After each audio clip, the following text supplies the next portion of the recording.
अस्सलामुअलैकुम viewers, this is Jawad and welcome back to another video. तो बहुत ज़्यादा कमेंट्स आ रही थी कि इंग्लिश ग्रामर पे नोट्स बना दें सर, इंग्लिश ग्रामर का टॉपिक्स बता दें, क्योंकि जो आपके एमसीक्यूज़ आ रहे हैं वो और तकरीबन आधे से ज़्यादा पेपर ग्रामर पे चला गया, शिफ्ट हो गया है।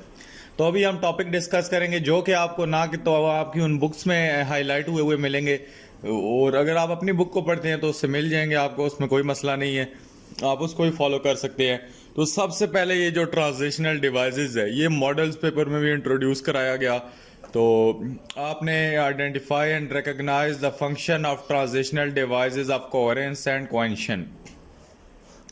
तो ये नीचे मैं साथ साथ करके इस बार सिर्फ टॉपिक नहीं बता रहा आपको, ग्रामर के ये नोट्स भी दिखा देता हूँ। वीडियो बेशक लंबी चली जाती है तो देखने वाले देखेंगे। बाकी ट्रांजिशनल डिवाइसेस में ये आप इसका वर्ड मीनिंग पढ़ सकते हैं। अगर चाहते हैं कि कुछ चीज़ समझाऊं, बीच में से नहीं समझ आ रही, टेंशन हो रही है, तो समझा भी दूंगा। तो यहाँ पे आपको of addition, of contrast, comparison करने के लिए ये वर्ड देयर, फोर, हैंस, ये ट्रांजिशनल डिवाइसेस होते हैं। नीचे आए तो ये सेकंड नंबर पेज है, तो इस पे भी ये ट्रांजिशनल डिवाइसेस में कंजक्शन वगैरह सब कुछ लिखा हुआ है। उसके बाद ट्रांजिशनल डिवाइसेस यहाँ पे तो ख़त्म हो जाते हैं। फिर नीचे कंजक्शन की टाइप है जी, पहला कोऑर्डिनेटिंग कंजक्शन है, उसके बाद जी इसको ग्रीन रुकें हाइलाइटर को करूँ, उसके बाद यहाँ पे को रिलेटिव कंजक्शन है, ये नीचे उसकी एग्जांपल सब कुछ। उसके बाद ये सब ऑर्डिनेटिंग कंजक्शन और उसकी बिल्कुल एग्जांपल सारी लिखी हैं आपको, ताकि बच्चों की तरह समझ आ जाए। नहीं आता तो नीचे कमेंट कीजिएगा, ज़्यादा कमेंट जिस टॉपिक पे आएंगी वो ग्रामर का टॉपिक आपको समझा दूंगा, कोई चीज़ भी मुश्किल नहीं है। बाकी ये यूजिंग ट्रांजिशनल एक्सप्रेशन, तो इनको यूज़ किस तरह करता है ट्रांजिशनल एक्सप्रेशंस को, तो ये वही होती हैं to show addition, to show contrast, compare करने के लिए चीज़ों को, टू गिव एग्जांपल्स। तो नीचे उनके वर्ड्स लिखे हैं, to show relationship in place, to show relationship in time, to show logical sequence, to express the opinion, to summarise the and conclude. उसके बाद आए तो हमें ट्रांजिशनल डिवाइसेस कनेक्टिंग वर्ड की एक दूसरी डेफिनेशन मिल जाती है, जिसको वो वाला जिसके दिमाग में वो नहीं पड़ी तो वो यहाँ से इस वाली डेफिनेशन को देख सकता है। ट्रांजिशनल डिवाइसेस, इसको कनेक्टिंग वर्ड्स भी कहते हैं। आपके पास एमसीक्यूज आ सकता है कि transitional devices are also called connecting words. तो ये भी वही है, डेफिनेशन लिखी है। तो ये किस किस के लिए यूज़ होता है? ऐड करने के लिए किसी चीज़ में, कंपेयर करने के लिए, किसी चीज़ को प्रूव करने के लिए, एक्सेप्शन शो करने के लिए, टाइम को शो करने के लिए, एम्फेसाइज करने के लिए, सीक्वेंस शो करने के लिए, एग्जांपल देने के लिए और समराइज करने के लिए। तो आपको जौन सी वाली अच्छी लगती है आप उसमें से कर लें, डेफिनेटली आप एमसीक्यूज हल कर पाएंगे। आगे इसकी एक्सरसाइज वगैरह को फिलहाल छोड़ते हैं, एक्सरसाइजें बाद में करेंगे। तो एसएलओस 2 में आपके पास आती है journals of literature. Journals of literature क्या चीज़ है जी? आपने लिटरेचर की डेफिनेशन को देख लेना है, उसके बाद एक नज़र बस पढ़ना है। उसके बाद आपको फिक्शन पता होना चाहिए क्या है, नॉवल पता होनी चाहिए क्या है, प्लेज पता होना चाहिए, नॉन फिक्शन, फोक टेल्स, तो इम्पोर्टेंट वाली बताऊंगा, पोइट्री पता होनी चाहिए, ये ड्रामा इंपॉर्टेंट है। उसके बाद ये ऐसे पता होना चाहिए, बायोग्राफी पता होनी चाहिए, उसके बाद ऑटोबायोग्राफी पता होनी चाहिए, लेजेंड्स आपका इंपॉर्टेंट है, ये आपको लाजमी पता होनी चाहिए, मिथ्स भी आपको पता होना चाहिए। उसके बाद हमारा एसएलओ 3 में आता है कि read and recognise the literary technique such as repetition, personification and alliteration. तो ये हमारे पास फिगरेटिव लैंग्वेज में आ जाता है सारा टॉपिक। तो इसको हम क्या करेंगे, सबसे पहले रिपीटेशन आपको पता होनी चाहिए। आपसे ये जो क्वेश्चन आंसर आएंगे आपके स्टेंजा से, तो उसमें ये चीज़ें पूछ सकते हैं। राइम और राइम स्कीम पता होनी चाहिए। राइम स्कीम का अगर किसी को नहीं पता कि पोइम की क्या होती है तो बता दो, उस पर वीडियो बना दूंगा। 4, 5, 10 कमेंट्स आ गई तो उस पर वीडियो बना दूंगा। उसके बाद एलिट्रेशन का आपको पता होना चाहिए और ओनोमैटोफोबिया का पता होना चाहिए। उसके बाद मेटाफोर का, सिमिली का, ये मेटाफोर आपको पता है दो चीज़ों को सिमिलर करना, उसके बाद सिमिली कंपैरिजन करना, उसके बाद हाइपरबोल और पर्सोनिफिकेशन, इमेजरी, ये सारी इसकी डेफिनेशन लिखी हैं। नहीं कोई चीज़ समझ आती तो आपको पहले ही बताया आपने क्या करना है।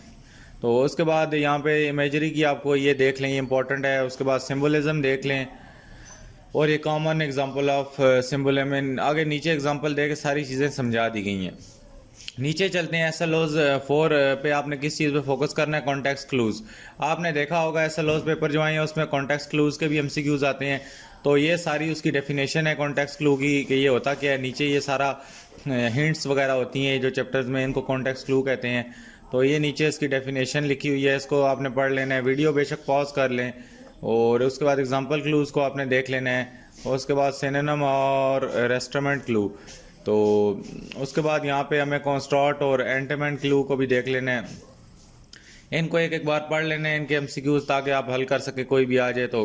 ख़ास इतने क्लूज वाले एक दो एमसीक्यूज आएंगे, इतना ज़्यादा इस पर स्ट्रेस नहीं लेनी। बाकी आपको ये इसकी एक्सरसाइजें बाद में कराऊंगा, अगर आपने करनी हुई तो बता देना। तो बाकी अंडरस्टैंड द कॉनोटेशन करनी है और डिनोटेशंस करनी है, इसके से एमसीक्यूज आपको आ सकते हैं। ये डिनोटेशन की डेफिनेशन लिखी हुई है और उसके बाद ये नीचे कॉनोटेशन की डेफिनेशन लिखी है और इनकी डेली लाइफ की एग्जांपल दी हुई हैं और इनको आपने स्क्रीनशॉट यहाँ से ले लें या पढ़ लें। उसके बाद आगे इनकी एक्सरसाइजें करवाऊंगा अगर किसी को शौक हुआ तो। उसके बाद कॉनोटेशन ये दोबारा SLO 6 में दोबारा से आ गई है, तो इसको दोबारा इसकी एग्जांपल ये जिसको ये वाली अच्छी लगती है वो यहाँ पे कर ले। कॉनोटेशन, पॉजिटिव कॉनोटेशन और नेगेटिव कॉनोटेशन इंपॉर्टेंट है, न्यूट्रल को रहने दें फ़िलहाल। उसके बाद ये नीचे ये इसकी आगे न्यूट्रल है और उसके बाद ये पॉजिटिव और नेगेटिव के बारे में ये जो इनके वर्ड्स हैं ये देख लेने हैं। आगे अगर आएँ तो कॉनोटेशन की दोबारा एक डेफिनेशन लिखी है, उसके बाद पॉजिटिव की अलग से एग्जांपल्स लिखी हैं, तो इसमें से जो आपको पसंद आए वो वाली आप कर लें। उसके बाद ये नेगेटिव कॉनोटेशन की ये एग्जांपल्स लिखी हुई हैं और नीचे अगर आए हैं तो हमारे पास ये सारी चीज़ें इधर। उसके बाद SLO 7 में आए तो रूट वर्ड्स है, इतना ख़ास इंपॉर्टेंट नहीं है, लेकिन देखना हुआ तो देख लेना। टॉपर्स बच्चे तो अगर देख रहे हैं वीडियो तो वो इसको लाजमी देख लीजिएगा। रूट वर्ड क्या होता है और ये क्या इसका सीन है सारा, ये इसके वर्ड्स हैं। नीचे ये पूरे इसके रूट वर्ड्स इतने ज़्यादा बने हुए हैं। और उसके बाद यहाँ पे नीचे आए तो लिस्ट ऑफ ग्रीक वर्ड्स। तो रूट वर्ड्स उन्हीं को कहते हैं जो आधे आधे वर्ड लिखे होते हैं, जिस तरह एक्वा का मतलब होता है पानी, तो इस तरह ये सारी चीज़ें यहाँ पे लिखी हुई हैं। ऑटो है, जिस तरह ऑटो का मतलब होता है सेल्फ, जो चीज़ें खुद ब खुद हो जाएं। तो बाय का मतलब दो होता है, तो ये इनको कहते हैं वो रूट वर्ड्स। उसके बाद आगे आए नीचे तो ये रूट वर्ड ढेर सारे हैं, इनको एक मिनट स्लो चलाता हूँ ताकि आपको नज़र आएँ। ये लें जी, इसको देख लें, किसी ने देखने हैं तो। एक्सरसाइजें इसकी करा दूंगा आपको बाद में। मॉडल वर्ब्स इंपॉर्टेंट टॉपिक है, मॉडल वर्ब्स को आपने छोड़ना नहीं है। ये इसकी डेफिनेशन थोड़ी ब्लर है, लेकिन पढ़ लें यार, इतनी भी नज़र कमज़ोर तो नहीं होनी चाहिए किसी की। उसके बाद यहाँ पे नीचे ये मॉडल वर्ब्स की सारी आपने ये एक्सप्रेशन करनी है, लिस्ट ऑफ मॉडल वर्ब्स आ गए और ये सारा कुछ देख लेना है। हम आगे चलें हम तो इसकी एक्सरसाइज भी करनी हुई तो बता देना, प्रैक्टिस करा दूँगा। आगे हम ये बहुत बड़ी बड़ी एक्सरसाइजें हैं, प्रैक्टिस करके आपके काम सेट हो जाएगा। अगर किसी को ज़रूरत हुई तो वीडियो अपलोड करूँगा, वैसे मुझे क्या ज़रूरत है यार करने की। अगर ट्रांजिटिव और इंट्रांजिटिव वर्ब वाला इंपॉर्टेंट टॉपिक है, इसको देख लेना है। ये नीचे इसकी डेफिनेशन लिखी है, सारा कुछ स्क्रीनशॉट लेना है, लें, जो मर्ज़ी करना है करें। बाकी नीचे आएँ तो आगे हमारा SLO 10 में प्रपोजिशन आते हैं। प्रपोजिशन भी बहुत इंपॉर्टेंट है, ये इसकी डेफिनेशन लिखी हुई है। एक्सरसाइज करनी हुई तो बता देना, करा दूँगा। नीचे आए तो इसके बाद टाइप्स ऑफ प्रपोजिशन आ जाती है। टाइप्स ऑफ प्रपोजिशन में हमारे पास ये प्रपोजिशन इन, ऑन, एट, ये वाली प्रपोजिशन देख लेनी है। उसके बाद यहाँ पे द गाइडलाइंस दी हुई हैं, ऑन वगैरह, इन कहाँ पे यूज़ होता है। उसके बाद एट कहाँ पे यूज़ होता है। उसके बाद प्रपोजिशन ऑफ टाइम आ गई जी, इसको देख लेना है। ये टाइम वाला पूरा टेबल बना है, इसे सारा समझ जाओगे। उसके बाद जी ये नीचे एक्सरसाइजें हैं। प्रपोजिशन ऑफ मूवमेंट आपने देख लेनी है, ये क्या सीन होता है। उसके बाद प्रपोजिशन ऑफ डायरेक्शन आपने देख लेनी है। और जी SLO 11 पे आए तो प्रोनाउंस हमारे पास आ जाता है, तो प्रोनाउंस आपने देखना है। ये तो सारों को ही तकरीबन पता होगा। ये इसकी डेफिनेशन है, उसके बाद ये इसकी एग्जांपल्स हैं और ये दोबारा एग्जांपल्स। टाइप्स ऑफ प्रोनाउंस आ गए जी, पर्सनल प्रोनाउन। उसके बाद जी आगे आए तो ये नीचे पर्सनल प्रोनाउन का सारा आपने पढ़ लेना है। उसके बाद इसकी एक्सरसाइज को रहने देते हैं। उसके बाद ये रिफ्लेक्सिव प्रोनाउन आता है, इसको सारे को देख लो जी। उसके बाद ये रिलेटिव प्रोनाउन है, रिलेटिव प्रोनाउन ये आपने देख लेना है, रिलेटिव प्रोनाउन भी आपने देख लेना है। उसके बाद ये पोजेसिव प्रोनाउन है, पोजेसिव प्रोनाउन भी देख लेना है। और आगे आएँ तो जी हमारे पास डिमॉन्स्ट्रेटिव आता है, डिमॉन्स्ट्रेटिव भी देख लेना है। ये तो आपकी ग्रामर की बुक में भी होगा, तो वहाँ से पढ़ें, यहाँ से पढ़ें, आपकी अपनी मर्ज़ी है। इनडेफिनेट प्रोनाउन देख लेना है। उसके बाद अभी तकरीबन टाइम भी 7:00 हो गए हैं, तो वीडियो तकरीबन 10, 11, 12 बजे आएगी, क्योंकि सारे सोए होते हैं तो जल्दी अपलोड करने का कोई फ़ायदा नहीं है। मैं शेड्यूल करके चला जाऊंगा तो ये पीछे खुद ही अपलोड हो जाएगी।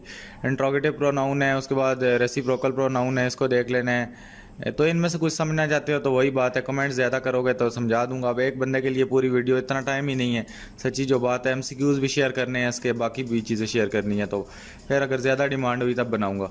उसके बाद टाइप्स ऑफ एडजेक्टिव देख लो कि क्या कौन से हैं, तो ये एडजेक्टिव की डेफिनेशन है, ये भी समझना हुआ समझा दूंगा। अभी दरअसल ये ग्रामर, कोई बच्चे होते हैं कहते हैं हमें आंसर दे दो हम खुद समझ लेंगे, तो उस तरह वीडियो लंबी हो जाती है, तो जैसी आपकी मर्ज़ी है। फिर यहाँ पे देख लो आगे, ये इसकी एग्जांपल्स हैं सारी, और क्वांटिटेटिव एडजेक्टिव वगैरह वगैरह वगैरह। SLO 13 में ये आपको टॉपिक बता देता हूँ, बेशक आप कहीं और से कर लो। यूज़ ऑफ कलेक्टिव नाउन आपने SLO 13 में करना है, और ये कलेक्टिव नाउन की कोई एग्जांपल दी हुई है इन्होंने। और नीचे अगर आओ तो use of countable and uncountable noun, ये तो बच्चों की चीज़ें हैं, आप ढूंढ ही लोगे काउंटेबल नाउन कौन से हैं। यूज़ ऑफ मटेरियल नाउन, उसके बाद एब्स्ट्रैक्ट वगैरह, ये आगे सारे वही नाउन आ रहे हैं। ये देखें एब्स्ट्रैक्ट भी आ गया, एब्स्ट्रैक्ट नाउन का आपने यूज़ बताना है। उसके बाद जी आगे नीचे आए तो SLO 14 या तो ख़त्म ही नहीं हो रहा। यूज़ ऑफ सिंपल सेंटेंसेस आ गया, ये भी इंपॉर्टेंट टॉपिक है, इसको भी देख लेना। ये सारी ग्रामर जो आपके MCQs में बनेगी, इससे बाहर कहीं से नहीं आएगी।